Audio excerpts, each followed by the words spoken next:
तो मुस्लिम लीग के 5 से 10 हजार वोटों से हारेंगे और मैं चाहता हूं कि ये हो और इनको इनकी औकात पर लेकर आए। मुस्लिम लीग नून अगले इलेक्शन में कराची से भी जीतेगी और सिंध के अंदर से भी जीतेगी।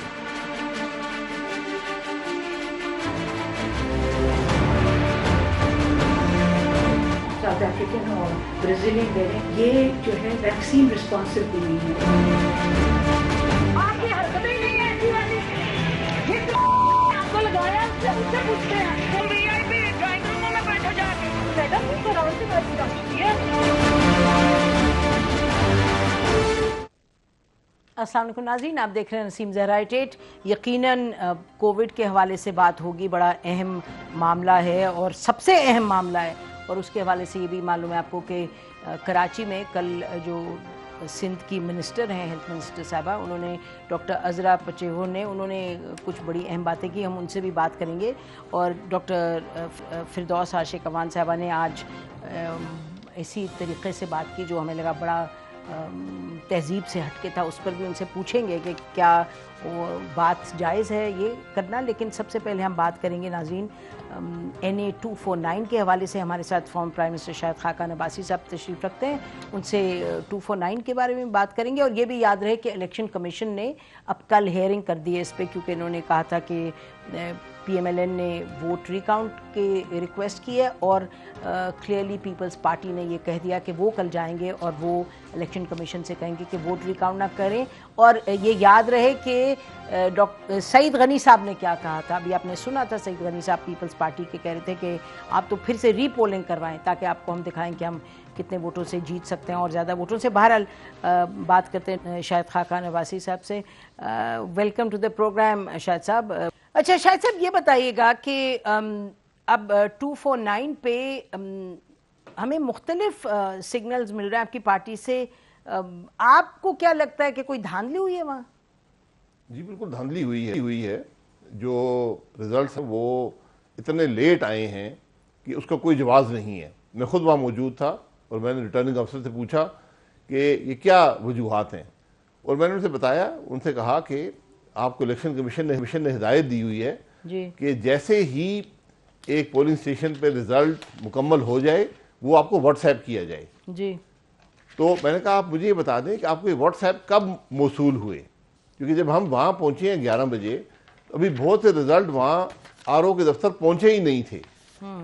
तो वहाँ ये शहरी हल्का है, कोई पोलिंग स्टेशन भी जो है वो तो किसने किया होगा? अच्छा, किसने की होगी रिगिंग, जरा बताएं। रिगिंग जो आदमी जीता है, जो आदमी जीता है, सुबह ही हुकूमत थी। अच्छा जो जीता है, अच्छा एक सेकंड शायद सर, इसमें ज्यादा मोहतात रहना था। मैं गुजारिश करता हूँ, इसमें सूबाई हुकूमत का भी उम्मीदवार था, वफाकी हुकूमत का भी था, तो बड़ी ज्यादा मोहतात उनको रहना चाहिए। ठीक, अच्छा सुन लीजिएगा ये क्या कह रहे हैं मिफ्ताह इस्माइल साहब।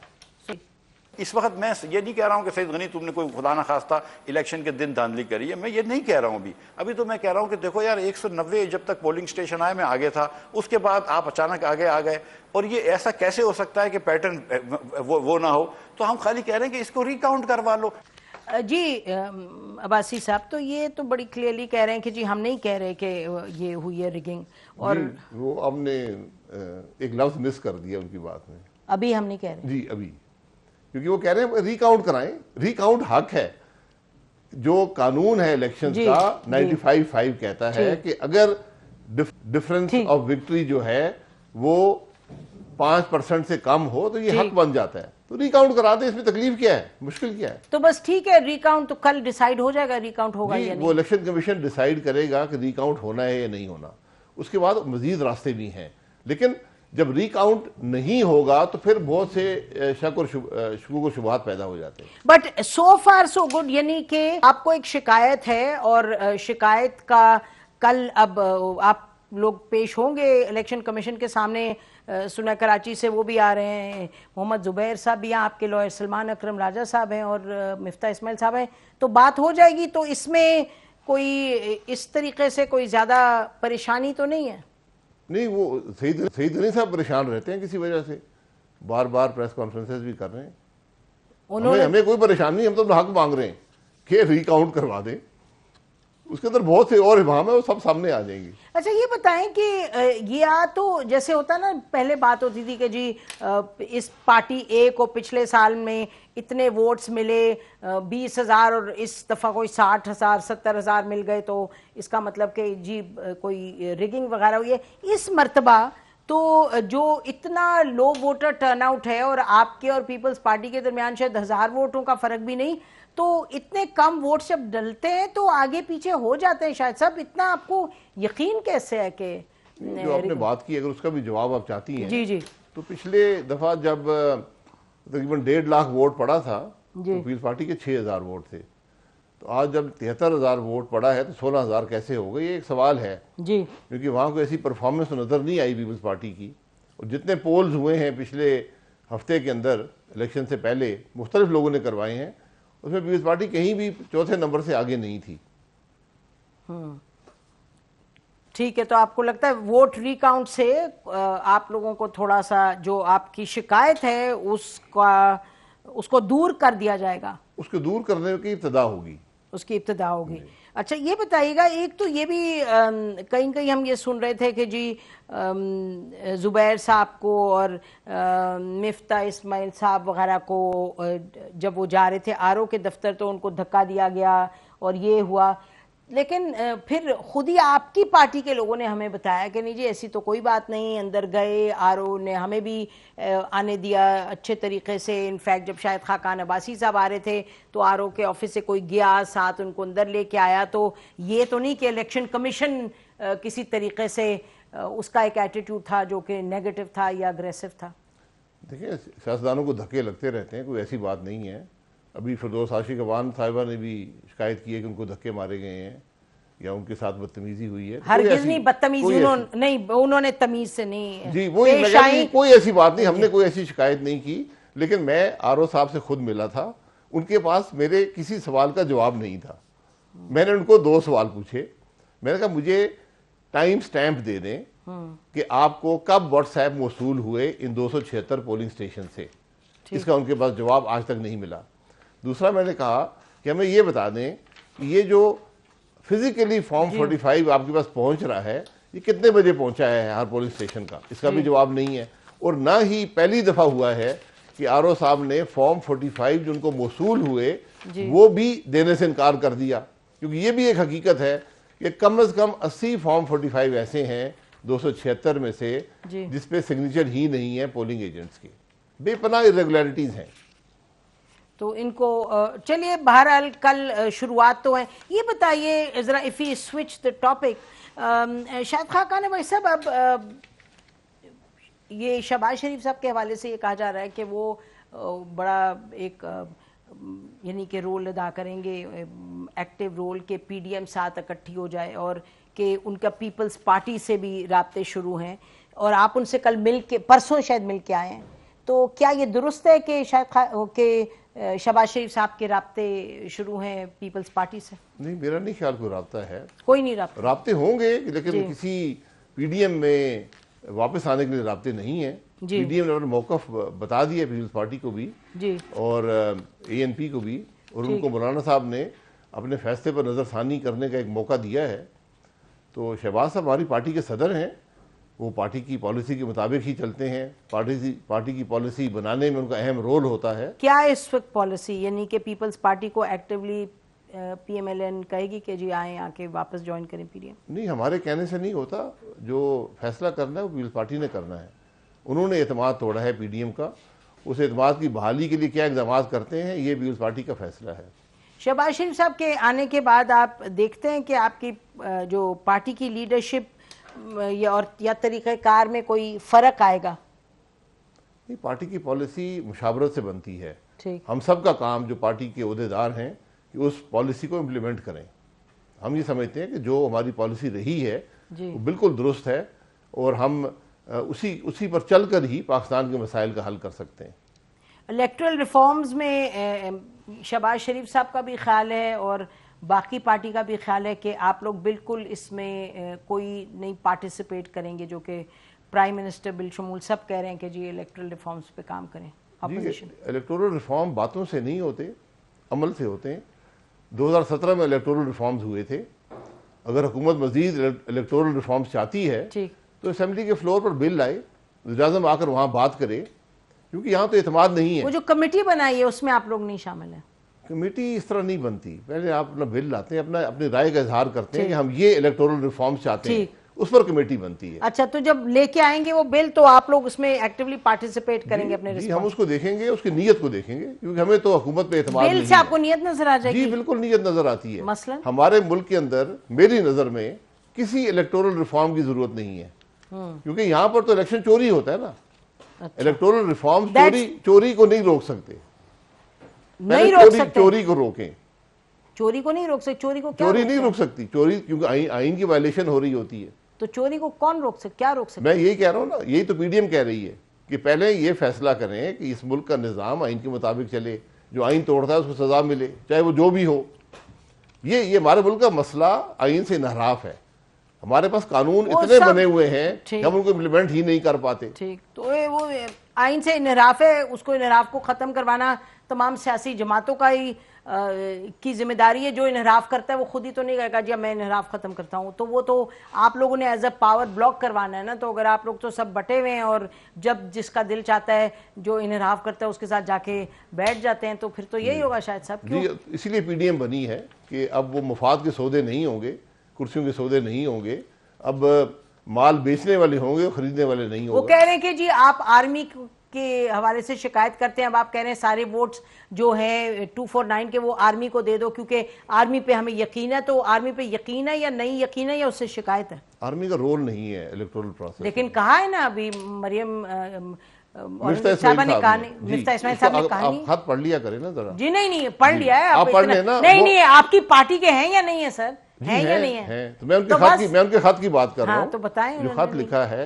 उन्होंने कहा है कि चूंकि सूबे के अंदर जो हुक्मरान है, जो हुकूमत है, वही मुलव्वस है इस धांधली में, तो अब जो रिकॉर्ड इलेक्शन कमीशन के आरओ के पास है वो इलेक्शन कमीशन ट्रांसफर किया जाए, और चूंकि पुलिस भी उसी सूबे की है तो उस प्रेमिसेस का जो इलेक्शन कमीशन के हैं उसकी हिफाजत जो है वो रेंजर्स करें, या शायद उन्होंने आर्मी का लफ्ज भी लिख दिया जो उनको नहीं लिखना चाहिए था। रेंजर्स वफाकी इदारा जो है, रेंजर्स वहां मौजूद है, वो उस प्रेमिसेस की हिफाजत करे, वोटें उनके पास नहीं जाएंगी। नहीं तो फिर ऑब्वियसली रेंजर्स पर ट्रस्ट तो है ना, रेंजर्स को फिर आर्मी के अंडर आते हैं, व्हिच मींस के एट वन लेवल आर्मी को ट्रस्ट भी करते हैं, बट बहरहाल वो लंबी बात है। अपना उम्मीदवार हार गया ना वफाक का, अगर वफाक जीत गया होता तो मैं सूबे से कहता, वफाक तो हार गया वहां पर खुद, वो तो खुद पार्टी बने हुए हमारे साथ धांधली हो गई है। ठीक। अच्छा, तो ये बताइए आखिरी सवाल, इंडिया के हवाले से आप सपोर्ट करते हैं? अगर इंडिया डायलॉग का ऑफर कर रहा है इस वक्त तो आप क्या कहते हैं कि होना चाहिए डायलॉग? डायलॉग हमेशा होना चाहिए, किसने कहा डायलॉग नहीं होना चाहिए? आपसे तो लेकिन उस डायलॉग से जो नतीजा निकलेगा उसका हक सिर्फ पार्लियामान को है। हमारे जो इंडिया से ताल्लुकात हैं उनकी बुनियाद कश्मीर का मसला है। कश्मीर का मसला पिछले 74 साल से जो 1948 की यूएन बात सुन लेना। आप इनकी तो सुन रही हूँ, मैं तो कहीं फरमाया आपने देखे वो फिरोज शेरवान की बात कैसे सुनी आपने गौर से? मैं तो कश्मीर और इंडिया पे बात कर रहा हूँ। सुनाए जी। तो हमारे जो इंडिया से ताल्लुकात हैं उनमें सबसे बड़ा मसला कश्मीर का है, और उस पर जो यूएन के 1948 के रेजोल्यूशंस हैं सिक्योरिटी काउंसिल के, उसके मुताबिक वो हम उसका फैसला चाहते हैं।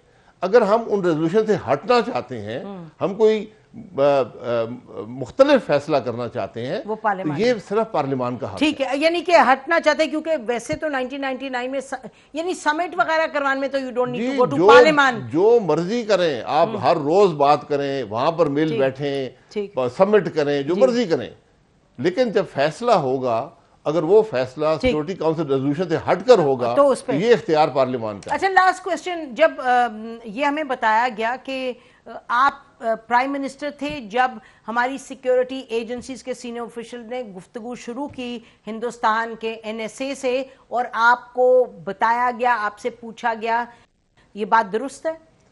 देखिए, जो नेशनल सिक्योरिटी काउंसिल के टेबल पे बात होती है, अगर वो बाहर नहीं मैं कर सकता, मैंने एक वोट उठाया हुआ है, ठीक, इसलिए ये जो Were you in the picture, yes ये or जो no? डायलॉग्स हैं Were ये you in the picture, yes or no? 1948 से हो रहे हैं sir were you in the picture? ये 1948 से हो नहीं, रहे हैं। वो मैं छोड़ आपकी देना गुजारिश जी, करता हूं। नहीं सर, मैं भी बात कर, मैं जब आप खुद पीएम थे, मैं खुद 25 साल एक ट्रैक टू डिप्लोमेसी का हिस्सा रहा सर हूं। जब आप पीएम थे और गुफ्तगू शुरू हुई तो वही इन द पिक्चर, मैं तो इतनी बात कर रही हूं। मैं आपको बताने से कासिर हूं। आखिरी बात ये पूछे आपसे कि जो स्पीकर साहब ने नोटिस भेजा उसका क्या जवाब दिया आपने जी? कोई जवाब नहीं दिया।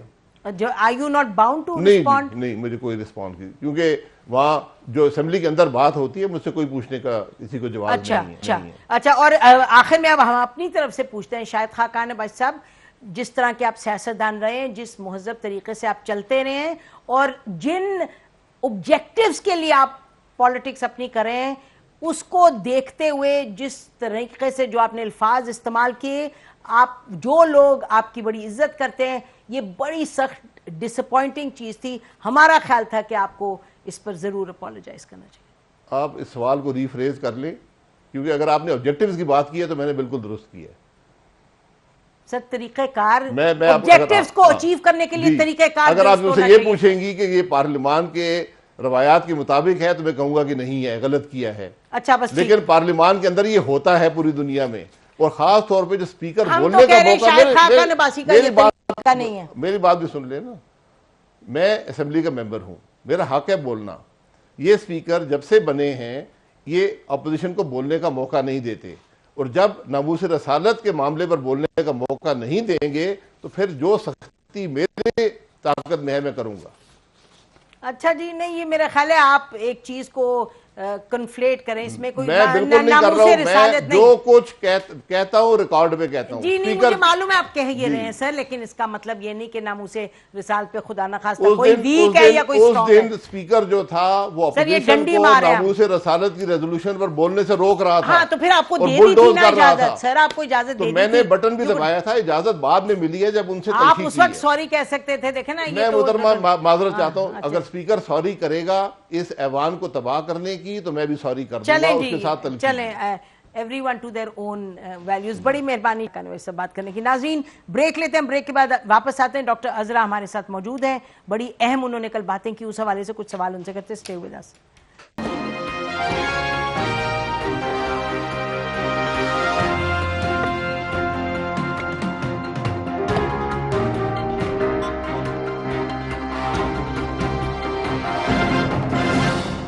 यूके वेरिएंट बहुत तेज़ी से फैलने वाला वेरिएंट है, 68% के करीब उसकी फैटेलिटी है। जो ब्राज़ीलियन और साउथ अफ्रीकन वेरिएंट है उसकी भी फैटेलिटी बहुत हाई है।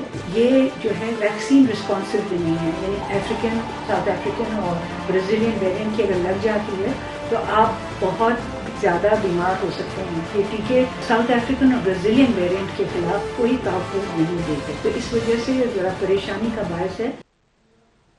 वेलकम बैक नाज़रीन, बड़ी अहम बातें की सिंध की हेल्थ मिनिस्टर डॉक्टर अजरा फजल पचेहो साहब ने, उनसे साहिबा ने, उनसे पूछते हैं 3-4 मोटी मोटी बातें। डॉक्टर साहब बहुत शुक्रिया।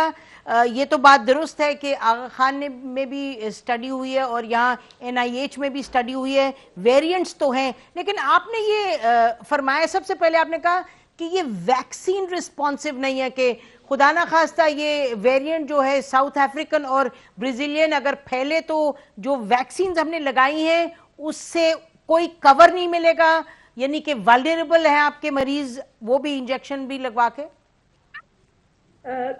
ज़रा इसमें मैं ज़रा सा और इसके वजाहत कर दूं कि yes, these variants are very infective and बहुत ही ज़्यादा फैलने वाली है ये वेरिएंट की जो इन्फेक्टिविटी है, लेकिन इसके साथ साथ ये वैक्सीनेशन भी बहुत ज़्यादा ज़रूरी है, क्योंकि we don't know exactly how the variant behave किस तरह करेगा इफ़ यू वैक्सीनेट, क्योंकि बहुत कम स्टडीज़ हुई हैं इन वेरिएंट्स पे regarding the vaccines that are available to us.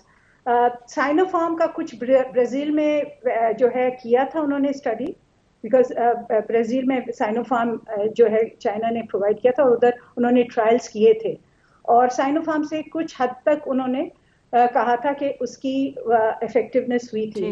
People in America जो हैं वो भी US वाले भी कह रहे हैं कि उनके पास जो फाइजर वैक्सीन है वो भी इस पे इफेक्टिव है इनके इस वेरिएंट के खिलाफ। मेरा सिर्फ कहना ये था कि ये जो वेरिएंट है ये अगर बहुत तेजी से फैलेंगे तो हमारे पास 70% कवरेज है नहीं वैक्सीनेशन की, और बहुत सारे लोग अनवैक्सीनेटेड हैं, तो हमारे प्रॉब्लम ये होगा कि फेटेलिटी बढ़ जाएगी।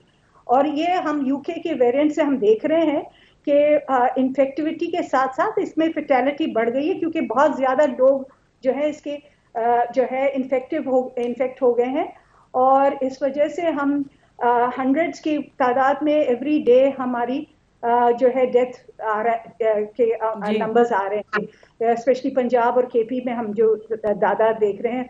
अल्लाह का फजल है, सिंध में कुछ कम है, अभी इतने नहीं हो रहे, सिंगल डिजिट्स में ही हमारे पास आ रही हैं डेथ्स भी, लेकिन it depends on the ratio के कितने लोग इन्फेक्ट होते हैं। ठीक, तो आप डॉक्टर साहब let me get this correct, तो आप ये फरमा रही हैं कि वैक्सीन्स हैं वो इनको कवर करती हैं, और आपने कहा कुछ स्टडीज हैं जो कवर करती हैं साउथ अफ्रीकन वेरिएंट को भी और ब्राजीलियन को भी, लेकिन आपने कहा तेजी से फैलता है। आपने ये भी फरमाया कि मोर्टिलिटी जो है, यानी कि जो अमवात वाक़ हो रही हैं इन नए वेरिएंट से, वो पहले जो वेरिएंट्स मौजूद हैं उनसे ज्यादा है। Is that correct? बिल्कुल बिल्कुल, बिकॉज यू सी जितनी इन्फेक्टिविटी ज्यादा है, जितने ज्यादा लोग इससे जैसे आप एक पर्सन पिछले वेरिएंट में, पिछला जो वायरस था जो फर्स्ट और सेकंड वेव में था, उससे अगर 10 लोग जो है इन्फेक्ट हो जाते, एक इन्फेक्टिविटी से 10 लोग इन्फेक्ट होते थे, इससे एक in fact I mean just talking about numbers is 10, 15, 20 times more people जो है अच्छा, वो फैल भी ज्यादा रहा है, तेजी से भी फैल रहा है ज्यादा, इस वजह से डेथ्स भी बिकॉज वो फैलती ज्यादा है। जितने लार्जर नंबर ऑफ लोग जो है इन्फेक्ट होंगे उतने ही लार्जर नंबर ऑफ डेथ्स होंगी। अच्छा, तो इसका अब तो आप कह रही हैं कि बहुत ही गंभीर सूरत हाल है, इसको कंट्रोल करने के लिए क्या सिंध का ही पूछ लेते हैं कि सिंध ने क्या इक़दामात उठाए हैं इन वेरिएंट्स को कंट्रोल करने के लिए? Have you been able to trace the people and track them जिनसे ये वेरिएंट्स आए हैं पाकिस्तान में, सिंध में? सिंध में एक्चुअली ये जो था ये बहुत पहले दिसंबर से शुरू हो गया था, ये यूके वेरिएंट का आना ना, तो दिसंबर से, क्योंकि सर्दियां थी वहाँ यूके में, वहाँ और दूसरा वहाँ लॉकडाउन भी होने जा रहे थे, तो लोग जो है यहाँ जो डबल नेशनलिटी वाले वो बहुत तेजी से यहाँ आए अपनी छुट्टियां मनाने। शादियां होती हैं हमारे यहाँ सर्दियों में, तो उसकी वजह से भी बहुत सारे वहाँ के पाकिस्तानी एक्स पाकिस्तानी एक्सपैट्स हैं वो आते हैं यहाँ, तो इस वजह से ये बहुत फैला। उस वक्त दिसंबर से शुरू हुआ, हमने जनवरी के करीब हमने कुछ कराची में यूके वेरिएंट हमें मिला, उसकी हमने बहुत तरीके से उनकी ट्रैकिंग की, हर कांटेक्ट तक पहुंचे और उनको आइसोलेशन की एडवाइस की, इस तरह से किया। फिर मार्च में दोबारा जब कि हम बहुत लिमिटेड नंबर्स पे हम जीनोमिक स्टडीज कर रहे हैं, क्योंकि इतना महंगा है ये और सब लेबोरेटरीज कर भी नहीं पा रही ना, तो इस वजह से हमें जो है, जो अभी लास्ट हमने मार्च में जो किया है जीनोम स्टडी पावर खान ने किया है, उसमें उन्होंने 10 लोगों की जो स्टडी की, उसमें से 8 यूके पॉजिटिव हुए और 2 जो थे वो साउथ अफ्रीकन ब्राजीलियन स्ट्रेन के थे, वेरिएंट के थे। तो ये जो है ये स्टडी हुई थी, नंबर्स बहुत कम है तो एग्जैक्टली, लेकिन हमें ये पता है क्योंकि पंजाब में बहुत तेजी से फैला है कि ये यूके वेरिएंट ही है जो फैल रहा है। जी, वो ज्यादा फैल रहा है, जो ब्राजीलियन और वो है साउथ अफ्रीकन, वो तो सुना है कि वो कंट्रोल्ड है लेकिन बहुत लिमिटेड। तो मैं उसका पूछ रही थी कि जिन लोगों में वो आइडेंटिफाई हुआ है, इंडिविजुअल्स में वो ट्रैक वगैरह किया जा रहा है उनको, कि क्योंकि ये तो मुस्तनद बात है कि ब्राजीलियन और जो साउथ अफ्रीकन है that is far more deadly than the UK variant. नहीं, हम कॉन्टैक्ट ट्रेसिंग सबकी कर रहे हैं, every person we find that we are able to identify कि ये यूके वेरिएंट है या कोई और वेरिएंट है, तो हम उनको ट्रैक करके उनके कॉन्टैक्ट्स को, उनको भी आइसोलेशन में करते हैं, उनकी टेस्टिंग भी करते हैं देखने के लिए कि वो पॉजिटिव तो नहीं है। ये हो रहा है, ये सिर्फ इस वजह से है कि हमारे पास कम्युनिटी में जो अभी यूके वेरिएंट की स्प्रेड बहुत ज्यादा तेजी से हो रही है, और ये अभी बाहर से नहीं आ रहे, अभी इंपोर्ट हम नहीं कर रहे, हमारे पास इंटरनली बहुत ज्यादा है।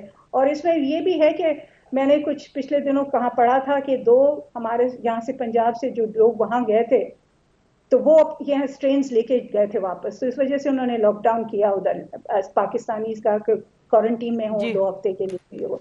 तो इस तरह से इट इज अ टूइंग एंड फ्रोइंग, एक यहाँ आएगा वेरिएंट और फिर वो वहां वापस जाएगा। तो ट्रैवल को रोकना चाहिए, that is one important step.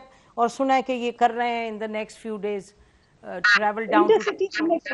Sorry जरा हम बात काट रही हूँ, हमने intercity travel within Sindh हमने पब्लिक ट्रांसपोर्ट का बंद कर दिया है, और उससे ये हुआ है, हमने और प्रोविंसेस से भी बात की कि उनकी जो बसेस आएंगी ट्रैवलर्स की, वो बॉर्डर पे रुकेंगी, तो फिर they won't be able to enter from one, won't be able to go from एक शहर से दूसरे शहर नहीं जा सकेंगे। तो ये एक है हमने किया है, लेकिन प्रॉब्लम ये है कि अभी ट्रेन का transport, and you know how trains are crowded, and वो तो बिल्कुल they are would be you know वहाँ तो बिल्कुल यानी कि ब्रीडिंग ग्राउंड हो जाएगा इसका। बहरहाल डॉक्टर साहबा, हम आपसे कांटेक्ट रखेंगे, आपसे पूछते रहेंगे वहाँ क्या एफर्ट्स कर रहे हैं, क्या इनिशिएटिव्स ले रहे हैं इसको कंट्रोल करने के लिए।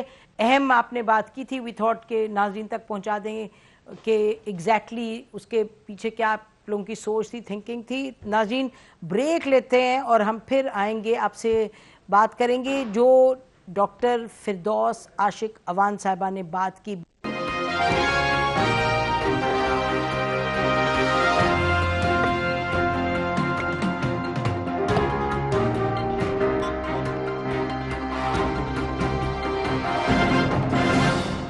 जो लोग वहाँ अवामी मफाद के इस अमल के साथ इजहार यकजहती करने की बजाय अपने अपनी मर्जी का रंग भर रहे हैं और एक ऐसा मंजरनामा पेश कर रहे हैं कि जिसके अंदर जो है वो खुदा नहास्ता कहीं सरकार के जो एग्जेक्टिव और हमारे जो अवामी नुमाइंदे हैं उनके दरमियान कोई टकराव की सूरत हाल पैदा करना चाहते हैं, तो वो ये सुन लेंगे उनको मायूसी होगी। नाज़रीन, ना तो कोई टकराव पैदा करना चाहते हैं, ना कोई नफरतें पैदा करना चाहते हैं। हम तो कहते हैं जो काम करें सही तरीके से करें और सही अंदाज में करें। ये रियासत मदीना हो या हज़रत अली अलैहिस्सलाम का जिक्र करें, जिनका यौम अली है, उसके हवाले से सब लोग उनकी जो बड़ाई है, उनका जो किरदार है, उनकी जो उन्होंने जो हमें सिखाया, जो अपनी लेगेसी छोड़ी, उसके हवाले से भी हम बात करते हैं। और बात यह है कि सही तरीके से बात हो। हमारे साथ डॉक्टर आशिक अवान साहबा हैं, इनसे बात करते। जी डॉक्टर साहबा, थैंक यू, आपने हमें ज्वाइन किया, special assistant to CM Punjab for information. आप निकली थी बड़ा अच्छा काम करने, और यकीनन लोगों की तो कमर टूटी हुई है महंगाई से, और जो बाजार लगाए बड़े अच्छे लगाए। इतना गुस्सा क्यों? बिस्मिल्लाहिर्रहमानिर्रहीम। असल में आपको ये देखना है कि जो भी अवामी नुमाइंदा है, और इवन अवामी नुमाइंदा नाम भी हो, आप जैसे लोग भी जो ओपिनियन मेकर हैं, और पाकिस्तान के साथ पूरा जिनका भी एक रिश्ता विजन है, वो पाकिस्तान के अंदर तरक्की देखना चाहते हैं, खुशहाली देखना चाहते हैं, अवाम के मसाइल का तदारक चाहते हैं। और प्राइम मिनिस्टर ऑफ पाकिस्तान ने जो इस वक्त महंगाई को अपना सबसे बड़ा मुखालिफ करार दिया हुआ है, और उस महंगाई से निपटने के लिए वज़ीर आला पंजाब की उस्मान बुज़दार की क़यादत में एक सब्सिडी रिलीफ प्रोग्राम रमजान बाजारों की शक्ल में पंजाब में हमने जो है वो शुरू किया हुआ है। डॉक्टर साहबा, मुझे ये बस बता दें कि जो तरीकाकार था, ये इतना गुस्सा, यानी कि यकीनन आप कितने अच्छे तरीके से हमसे बात करी हैं, ये जो आपका काम अगर जायज है, वो आपको ये हक तो नहीं देता कि इतना गुस्सा, इसका मुझे आप जवाब दें बस। बाकी तो काम आप बड़ा ठीक जाके कर रही थी। उसका नसीम आपका बेसिकली जब मैं वहाँ पहुंची तो वहाँ लाइनें जो लगी हुई थी ना चीनी की, देखिए चीनी की लाइन लगाने की हमने कहीं पे भी रिकमेंडेशन नहीं दी। इनको कहा गया है कि ये काउंटर बढ़ा लें और लोगों को लाइनों में ना लगाएं, ये तजलील है, ये तस्वीर है। और फिर जब वहाँ पे काउंटर में मैं पहुंची हूँ, एक ही काउंटर था और उस काउंटर पे भी 1 किलो चीनी लोगों को मिल रही थी। मैं आपको वो वीडियो भेजूंगी जो खवातीन ने जाते ही मेरे साथ जो बैंड डाले और अपने आप को पीटा। आपको बुरा लगा वो जब उन्होंने किया? जाने मुझे दुख हुआ है ना आपको? दुख हुआ। यहाँ की सियासत, यहाँ के तरीकाकार इस तरह का हो गया कि जो तरीकाकार जो ऐसा हो जो लोगों की दिल आजारी करे, जो लोगों को औरों को सिखाए कि आप जायज काम के लिए गाली गलोच भी दें, तो ये ठीक है? मुझे ये बताएं, बस इसका मुझे जवाब दे दें। पहली बात तो ये है कि मुझे इंतहाई दुख हुआ वहाँ जाके कि जिस रमजान बाजार को हमने लोगों की सहूलत कारी के लिए लगाया है, वो रमजान जो है वो बाजार जो है लोगों के लिए वो बांधे जान बन गया। दूसरा मुझे दुख उस वक्त हुआ जब जिसने ये जिम्मेदारी अदा करनी है और जो इस काम की तनख्वाह ले रहा है वो एसी वाली गाड़ी में जाके बैठ गया। नहीं तो एसी वाली गाड़ी में तो सब बैठते ना, आप भी मैं भी। आपको उनकी इस तरह बेइज्जती करनी चाहिए थी। नहीं, डॉक्टर फिरदौस आशिक अवान साहब इस बात का जवाब दें, वो भी प्रोफेशनल खातून थी, आपसे मुझसे 1000 गलतियां होती हैं, यानी तो ये जिस तरीके से बात की आप इस पे शर्मिंदा है। आप कहती हैं ये कि जी ये तरीका ठीक नहीं था, मेरी बात ठीक थी लेकिन तरीका मेरा गलत था। आप उनसे माजरत करती हैं, इसमें क्या बात है, क्या मसला है, मुझे ये बताएं। पहली बात तो ये है कि माजरत अवाम से करनी है, उनको भी और मैंने भी, क्योंकि हम दोनों वो ठीक है, वो बात ठीक है। अवाम जो है वो देख रही है कि कौन उनके लिए लड़ रहा है। डॉक्टर साहब आप अवाम को बता रही हैं कि उनकी खातिर आप लोगों से इस तरह भी पेश आए, क्या तहजीब हिस्सा नहीं है हमारे ईमान का? मुझे ये बताएं कि बिल्कुल है। मैं आपको ये कह रही हूँ, आप सुन लें, 1 मिनट के लिए सुन लें कि बात ये है कि जिस अवाम की जंग लड़ने में निकली हूँ उस अवाम के जो वहाँ मसाइल और मुश्किलात थे उनको देख के, जाहिर है मैं भी इंसान हूँ, मुझे गुस्सा आया। और उस वक्त ज्यादा आया जब मैंने देखा कि वो मेरे साथ नहीं है, वो जाके एसी वाली गाड़ी में बैठ गई हैं।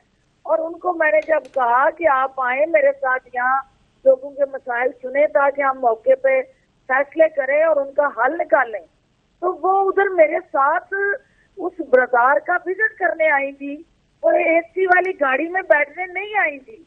वहां पे मुझे फ्लेयर अप हुई हूँ, वहां मैंने गुस्सा किया।